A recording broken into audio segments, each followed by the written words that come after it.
Mabuhay! Ako si Emir at tayo'y muling magbalik tanaw sa nakaraan. Parte ang video na ito ng aking mahabang bitinserye tungkol sa anti-terror law. Para panoorin ang buong video, pindutin ang link na nasa end screen o nasa description. Disclaimer lang po ha, babala. Para lang po magbigay impormasyon ang video na ito. Hindi po payong legal. Salamat po.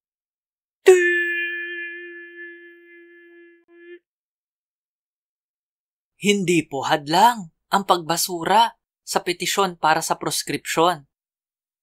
Kung ang susunod na petisyon ay nakabase sa bagong patunay na hindi mailalahad ng petitioner sa dating petisyon, kahit na naging makatuwiran ang pagsisikap niyang mailahad yon sa kanyang dating petisyon.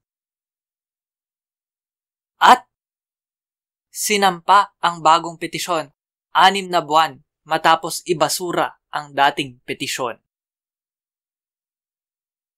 Dapat itong ituring na bagong petisyon at ipasa sa ibang dibisyon ng CA. Kung pagbibigyan ang hiling ng ibang bansa o supranational na kapangyarihan para i-proscribe ang isang pangkat, dapat simulan ng ATC ang proseso ng proscription sa pamamagitan po ng DOJ.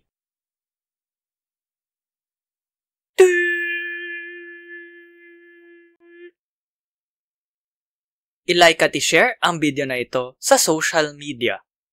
Mag-subscribe at pindutin ang batingaw o bell. Panoorin ang iba pang Emir's Bitin, baliktanaw/inhindsight. Suportahan ang palabas sa Patreon, sa PayPal, o magbigay ng crypto.